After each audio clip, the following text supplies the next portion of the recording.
आता पाहूया याच प्रकरणासंदर्भातल्या काही महत्त्वाच्या टॉप 9 बातम्या। मुंडेंसारखी माणसं जोपर्यंत राजकारणात आहेत तोपर्यंत असे कराड सगळीकडे मोकाट। कराडची व्हीआयपी ट्रीटमेंटचे लाड चोचले पुरवणं बंद करा। कराडला जमिनीवर माती झोपवा, हातात पायात बेड्या घाला। वाल्मिक कराडवर अंजली दमानिया यांची प्रतिक्रिया।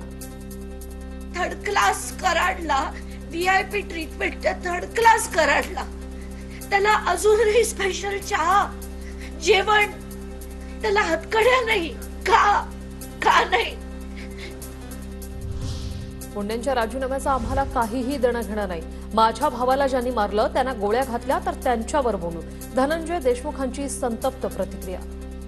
जे मुंडेला मुख्यमंत्र्यांनी राजीनामा द्यायला सांगितलं। आम्हाला गावकऱ्यांना कुटुंबाला त्या गोष्टीचं अजिबात घेणं देणं नाही। ते माझ्या भावाला ज्यांनी मारलंय त्यांना गोळ्या घालून मारलं तर आम्ही त्यांच्यावर बोलू, नाही तर अजिबात बोलणार नाहीत। कशासाठी बोलू?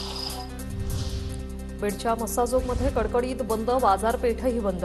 तर केज गावात तरुणाकडून रस्ता रोको, आक्रमक तरुणांनी बाजारपेठा केल्या बंद। तर बीड शहरात बाईक रॅलीकडे संतोष देशमुख हत्येच्या तरुणांनी निषेध नोंदवलाय।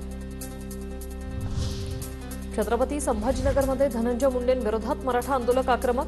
क्रांती चौकात कराड मुंडेंविरोधात जोरदार घोषणाबाजी। फक्त राजीनामा देऊन भागणार नाही तर प्रकरणात 6 आरोपी करा, आंदोलकांची मागणी। धनंजय मुंडेंनी अजित पवारांचे हात बांधले होते। अजित पवार गट नाही तर तो धनंजय मुंडे गट आहे, करुणा मुंडेंचं वक्तव्य।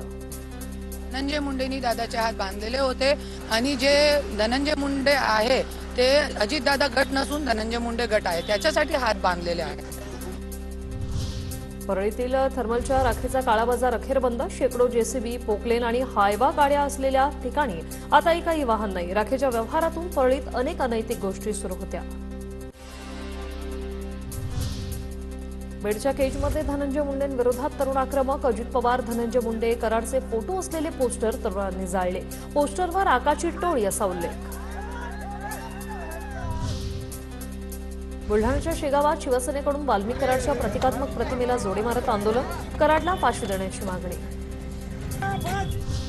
जळगावात वाल्मिक कराड विरोधात शिंदेंची शिवसेना आक्रमक। कराडच्या प्रतिकात्मक पुतळ्याचं दहन, प्रतिकात्मक पुतळ्याला फाशीही दिली।